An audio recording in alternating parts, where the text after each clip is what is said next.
I am doctor Veena Singh, MD paediatrics. और जो आज मैं ये टॉपिक लेकर आई हूँ वो है डायबिटीज़ एंड कोविड। मतलब अगर किसी भी पेशेंट को, चाहे वो डायबिटिक है चाहे वो नॉन डायबिटिक है, उसको कोविड हो जाता है तो उसके बाद जो उसका शुगर लेवल है उसको कैसे मैनेज करना है, कितने दिन तक हमने पोस्ट कोविड वो टेस्ट करना है, कब हम टेस्ट स्टॉप मॉनिटरिंग स्टॉप करेंगे, और इससे रिलेटेड वेरियस क्वेश्चंस आज मैं लेकर आई हूँ।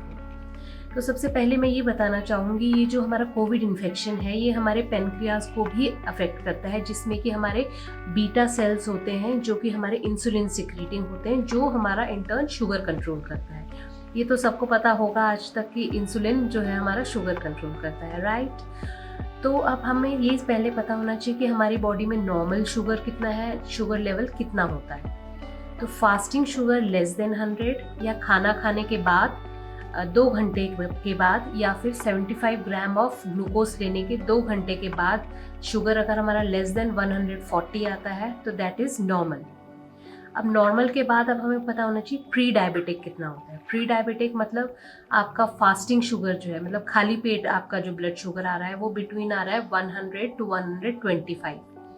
और जब आप खाने के 2 घंटे के बाद कर रहे हैं वो आ रहा है आपका बिटवीन 140 टू 190। तो इसको हम बोलते हैं प्री डायबिटिक स्टेट है। प्री डायबिटिक स्टेट मतलब आपके फ्यूचर में डायबिटीज़ होने के चांसेस हैं। तो आपको अगर पहले पता चल चुका है तो प्लीज़ इसको कंट्रोल कीजिए। कंट्रोल करना मतलब अपने लाइफस्टाइल मॉडिफिकेशन करना, वॉकिंग करना स्टार्ट करेंगे, एक्सरसाइज करना स्टार्ट करेंगे, अपनी डाइट कंट्रोल करेंगे, शुगर को अबेंडन करेंगे। तो ये प्री डायबिटिक स्टेज होती है। और थर्ड स्टेज होती है डायबिटिक स्टेज। डायबिटिक स्टेज मतलब फास्टिंग शुगर जो है आपका मोर देन 140 आ रहा है, और खाने के बाद वाला शुगर जो आपका मोर देन 200 आ रहा है, तो इसका हम बोलते हैं डायबिटिक स्टेज। अब ये तो हमारा इमीडिएट शुगर लेवल हो गए। अब एक और टेस्ट होता है जो HbA1c। HbA1c अगर लेस देन 5.7 आता है तो दैट इज नॉर्मल, और अगर बिटवीन 5.7 टू 6.4 आता है दैट इज प्री डायबिटिक, और अगर 6.4 से ज़्यादा आता है या 7 तक आता है तो दैट इज डायबिटीज़।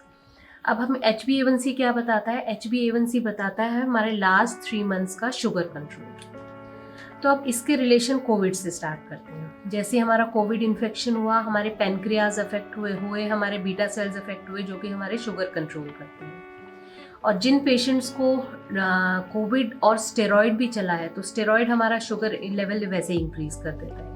तो आइडियली जैसे हम शुगर ये स्टेरॉइड स्टार्ट करते हैं पेशेंट्स में, हमें उनका इनिशियल शुगर लेवल चेक करना चाहिए। कई बार हो सकता है कि वो डायबिटिक हैं तो ठीक है, कई बार होता है कि वो डायबिटिक होते हैं बट पेशेंट्स को पता ही नहीं होता कि वो डायबिटिक है। तो in that case it helps in the management. अब हमने उनका initial blood sugar level check कर लिया।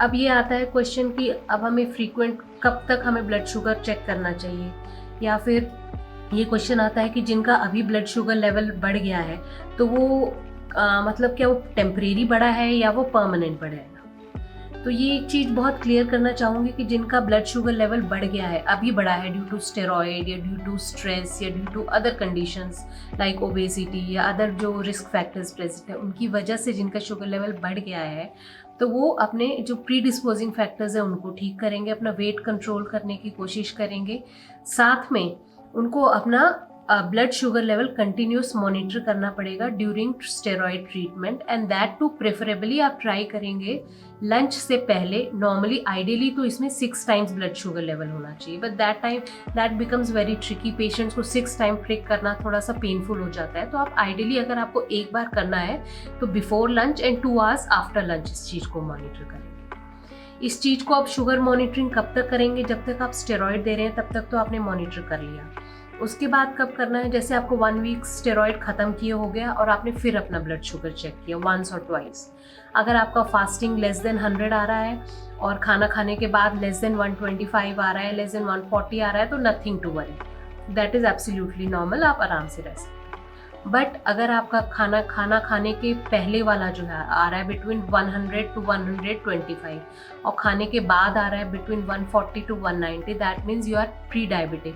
आपके रिस्क हैं, चांसेस हैं डेवलप होने डायबिटीज़ के लिए। अब आप अपना लाइफस्टाइल मॉडिफाई करेंगे, एक्सरसाइज करेंगे, अपनी डाइट मॉडिफिकेशन करेंगे। और अगर आपका after stopping 1 week of steroid आपका फिर भी ब्लड शुगर कंटिन्यूसली हाई बना हुआ है, लाइक फास्टिंग जो है आपका 140 से ज़्यादा जा रहा है, और अगर आपका जो खाना खाने के बाद वाला है वो अबाउट 200 तक जा रहा है, दैट मीन्स आपको डायबिटीज़ है। और इस टाइम आप अपना चेक करवाएंगे HbA1c। HbA1c जो है वो आपको हेल्प करेगा ये जानने में कि आपको डायबिटीज़ पहले से है कि आपको डायबिटीज़ अभी डेवलप हुआ है। अगर आपका HbA1c लेस देन 5.7 आता है तो इसका मतलब आपको ये जो है स्टेरॉइड इंड्यूस्ड हाइपरग्लाइसीमिया है, मतलब कि आपको स्टेरॉइड की वजह से हुआ है। और अगर आपका HbA1c बिल्कुल अगर ज़्यादा आता है तो दैट मीन्स आपको पहले से ही डायबिटीज़ थी पर आपको इस चीज़ के बारे में पता नहीं था। अब नेक्स्ट क्वेश्चन आता है कि क्या डायबिटीज़ का वेट से रिलेशन है। बिल्कुल डायबिटीज़ का वेट से रिलेशन है, because obesity is a risk factor. तो आप इस चीज़ का पूरा ध्यान रखेंगे, अपने वेट को रिड्यूस करने की कोशिश करेंगे। लाइफस्टाइल मॉडिफिकेशन, जो डायबिटीज़ है वो तो एक मतलब लाइफस्टाइल मॉडिफिकेशन डिजीज़ ही है। अगर आप जितना अपने आप को चेंज करके, अपनी डाइट को, अपनी हैबिट्स को चेंज करके आप फिट रहने की कोशिश करेंगे, उतने ज़्यादा अगर आप प्री डायबिटिक कंडीशन में हैं तो ज़रूरी आपका जो पोस्टपोनमेंट ऑफ डेवलपिंग डायबिटीज़ हो सकता है। अब ये क्वेश्चन आता है कि अगर कोई पेशेंट डायबिटिक है, मेडिसिन में है और उसको प्राइवेट पार्ट्स में पेन हो रहा है या खुजली हो रही है, कई बार ऐसे भी क्वेश्चंस आते हैं, तो दैट इज़ ड्यू टू, ये मेल्स में ज़्यादा होता है और उनमें भी जो कि अनसर्कमसाइज्ड मेल्स होते हैं और उनमें फंगल इन्फेक्शन की वजह से होता है। तो उसमें आप लोकली फ्लूकोनाजोल या कोई भी एंटी फंगल ऑइंटमेंट अप्लाई करेंगे तो उससे ठीक हो जाएगा। साथ में अपना blood sugar level please check करते रहें कंटिन्यूसली। अपना blood sugar level during steroid therapy आपने वंस अ डे पक्का करना है। प्रेफरेबली ट्राई करेंगे लंच से पहले और 2 घंटे लंच के बाद। जब आप स्टेरॉइड स्टॉप कर देते हैं तो इन बिटवीन थोड़ा चेक करते रहेंगे और 1 वीक के बाद डेफिनेटली वंस और ट्वाइस चेक करेंगे। दोनों टाइम नॉर्मल आता है तो कुछ नहीं करना है। अगर थोड़ा सा भी आपको लगता है कि अगर हायर आ रहा है तो उसको फर्दर फॉलोअप कीजिए। और अगर HbA1c भी हाई आया है तो दैट मीन्स आपको डायबिटीज़ पहले से है। अपनी लाइफस्टाइल मॉडिफिकेशन कीजिए और साथ में इसकी ट्रीटमेंट भी जरूर लीजिए। तो अब ये क्योंकि इतना वास्ट टॉपिक है, इसको मैं एक वीडियो में नहीं कवर करके अब 2 वीडियो में इसका पार्ट बनाऊंगी। अब जो नेक्स्ट क्वेश्चंस हैं, जो नेक्स्ट मोस्ट कॉमन क्वेश्चंस है related two diabetes and Covid, वो मैं अब इसके सेकंड पार्ट में लूँगी। टिल देन आपको पता है आपको क्या करना है। Social distancing, appropriate COVID behaviour, stay at home, stay safe. Good bye.